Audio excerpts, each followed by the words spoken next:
नमस्कार।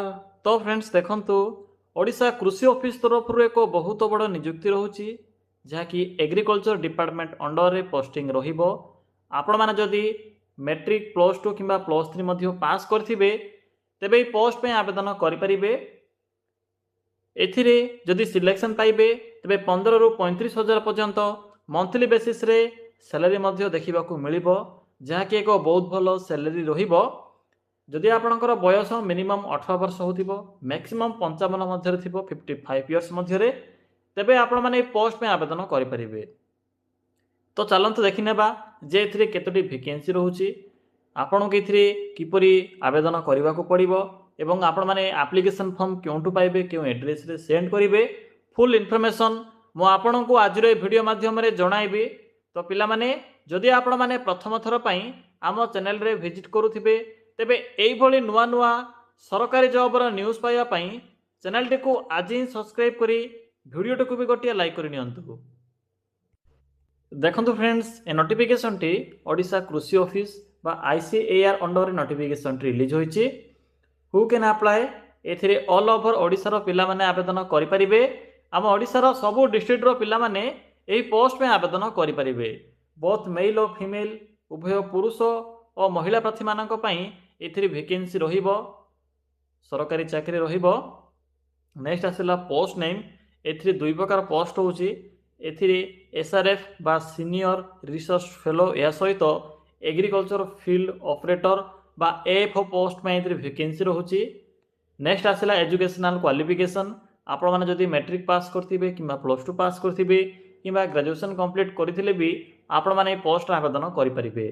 आपणकर क्वालिफिकेशन जदि मैट्रिक किंबा प्लस टू थिबो तेबे आपण माने एथिरे एग्रीकल्चर फील्ड ऑपरेटर बा एएफओ पोस्ट रे आवेदन करि परिबे। नेक्स्ट आसिला पोस्ट वाइज सैलरी, पिला माने जदि आपण माने सीनियर रिसर्च फेलो बा एसआरएफ पोस्ट जदि आवेदन करूछंती तेबे एथि पई 31 रु 35 हजार पर्यंत मंथली बेसिस रे सैलरी रहिबो। एवं जदि आपण माने एग्रीकल्चर फील्ड ऑपरेटर बा एएफओ पोस्ट रे आवेदन करूछंती तेबे एथि पई 18 रु 15 हजार पर्यंत 15 रु 18 हजार पर्यंत आपण के एथिरे मंथली बेसिस रे सैलरी देखिबाकू मिलिबो। नेक्स्ट होचे एप्लिकेशन फी, पिला माने एथिरे आवेदन करिवार प्रोसेस फ्री रहउची। तो फ्री ऑफ कॉस्ट रे आपण माने पोस्ट आवेदन करि परिबे। आपण के एथिरे टंकाटिए भी पेमेंट करिवार आवश्यक नाही। जनरल ओबीसी एससी एसटी सबु कास्ट रो पिला मानक पई एथिरे आवेदन करिवार प्रोसेस फ्री ऑफ कॉस्ट रहिबो। एज लिमिट जहाँ कि मिनिमम 18 वर्ष रोचे, आपणकर बयस जदि मिनिमम 18 कंप्लीट हो जाउथिबो तेबे पोस्ट में आवेदन करि परिबे। मैक्सिमम 55 इयर्स रहुची। बाकी ओबीसी एससी एसटी और पीडब्ल्यूडी कैटेगरी पिला माने भी एथिरे एज रिलैक्सेशन पाई परिबे। नेक्स्ट आसिला सिलेक्शन प्रोसेस, एथिरे तो नो एग्जाम रोचे, कोनोसी प्रकार एग्जाम नाही, केवल वॉक इन इंटरव्यू रोचे। एथिरे आपणकर कैरियर मार्क सहित इंटरव्यू मार्क आधार रे सिलेक्शन करा जिवो एवं डॉक्यूमेंट वेरिफिकेशन बा डीबी रहिबो। तो यही प्रोसेस द्वारा आपण माने एथिरे सिलेक्शन पाई परिबे। नेक्स्ट आसिला इंपोर्टेंट डॉक्यूमेंट, तो देखंतु पिला माने डॉक्यूमेंट जो रोची मिनिमम बा बेसिक डॉक्यूमेंट आवश्यक पड़िबो। Qualification certificate, matric plus two graduation जहाँ भी थिबो, फोटो, कास्ट सर्टिफिकेट, यह सहित आधार कार्ड, बास ए सब डॉक्यूमेंट। जदि आपणकर पूर्वर कोनोसी एक्सपीरियंस थिबो, जेपर कि आपण माने जदि कोनोसी प्रकार एग्रीकल्चर डिपार्टमेंट अंडर रे जदि आपण माने कार्य करुथिबे, लोअर पोस्ट हो, आपणक पाखरे जदि एक्सपीरियंस थिबो तेबे सही आधार रे आपण माने एथिरे बेनिफिट मध्य पाई परिबे। देखंतु एप्लिकेशन मोड जहाँ कि ऑफलाइन मोड रहउची, वॉक इन इंटरव्यू माध्यम रे आपण के एथिरे आवेदन करिबाकू पड़िबो बा आपण माने एथिरे इंटरव्यू अटेंड करि परिबे। तो चलंतु एबे देखि नेबा जे आपण माने किपरि एथिरे आवेदन करिवे, केउठु एप्लिकेशन फॉर्म पाइबे, किपरि फिलअप करिवे। तो पिला माने देखंतु या होछि ऑफिशियल नोटिफिकेशन जहाँ कि आईसीएआर अंडर रे रहउची पोस्टिंग रहिबो। आपणकर कटक ओडिसा रे इंटरव्यू रहिबो। तो देखंतु मु आपनको तो पूर्व सर्ट रे कहि सारी थिली जहाँ कि एसआरएफ एवं एएफओ बा एग्रीकल्चर फील्ड ऑपरेटर रे पोस्ट रहउची। आपण के एथिरे एसआरएफ पोस्ट रे 31,000 टंका पर मंथ सैलरी प्लस 31,000 रो 16% आपनको होम रेंट अलाउंस बा हाउस रेंट अलाउंस जहाँ कि 16% 31,000 मिल पार। तो आपको पाखापाखि 35 रु 40,000 पर्यंत स्टार्टिंग सैलरी देखा मिल।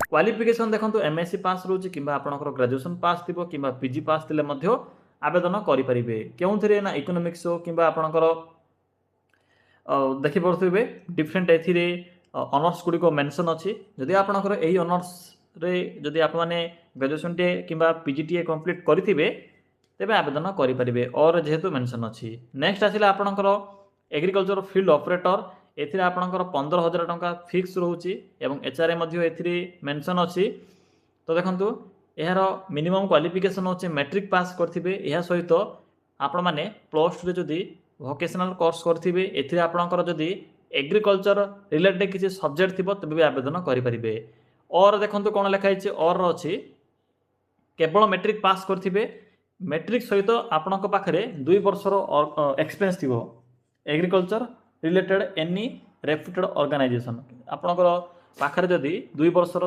एक्सपीरियंस सर्टिफिकेट थी जेकोसी भी ऑर्गेनाइज हो जेपर कि प्राइवेट हो कि गवर्नमेंट हो किसी मैंडेटरी ना केवल ए एक्सपीरियंस आवश्यक पड़ुछि तो मिनिमम मैट्रिक पास करथिले भी एफ पोस्ट आवेदन करेंगे बाकी देखो यार जो इंटरव्यू डेट ए मेनसन अच्छी 17 जून 2026 प्लेस मेनसन अच्छी एवं चलते देखा जे आपण मैंने किपरि आवेदन करेंगे कारण ये मेनसन अच्छी तो देखो जो मैंने भी इलिजिबल होती मेनसन अच्छी आपण को एक बायोडाटा फॉर्म देखिए मेनसन अच्छी बायोडाटा फॉर्म फिलअप करी official website biodata form fill up करी एठरे जो एड्रेस अच्छी यही एड्रेस रे जाई इंटरव्यू अटेंड करने को पड़ो तो चलते देखा जे क्योंठू आपण मैंने ये बायोडाटा फॉर्म पाइबे किपरि फिलअप करेंगे आपन को नैक्स्ट स्टेप रे मु कहूँ पिला माने देखंतु यार जो एप्लिकेशन फॉर्म पाइबा सिंपली गूगल को आसतु गूगल को आसी सिंपली सर्च कर लिखु ओडिशा जीओवीटी जॉब देन लिखे .in देखिपारे जेठे कौन मुझे लिखिली टाइप कली सिंपली यही लिखे यहाँ सर्च ऑप्शन उपर क्लिक करेंगे क्लिक कलापर आपन को प्रथमे जो साइट शो हो नेशनल फ्लैग सिंबल थी सिंपली एठे क्लिक करूँ सॉरी फ्रेंड्स देखो क्लिक कलापर एठे एक ऑप्शन अच्छी डिफरेंट टाइप जॉब ऑप्शन गुड़िक शो हो रेड कलर एक बॉक्स अच्छी लिखा जाइए मैट्रिक पास जॉब सिंपली एठे क्लिक करूँ क्लिक कलापर आपन को प्रथमे ही Odisha agriculture office latest recruitment 2026 रो मैट्रिक पास अप्लाई नाउ रो एक ऑप्शन टी शो होथिबो तो देखंतु सिंपली तल को आसीबे साइट रो मो वीडियो डिस्क्रिप्शन बॉक्स रे भी साइट रो लिंक टी पिन कर देछि इंपोर्टेंट लिंक अच्छी बायोडाटा फॉर्म देखंतु पीडीएफ लिंक अच्छी जो मैंने भी मु आपन को जो पीडीएफ टी शो कराइली से पीडीएफ टी को डाउनलोड करने बा सेव करने चाहते तो एठरे क्लिक कर डाउनलोड करेंगे बाकी देखो बायोडाटा फॉर्म रो लिंक अच्छी एठरे क्लिक करूँ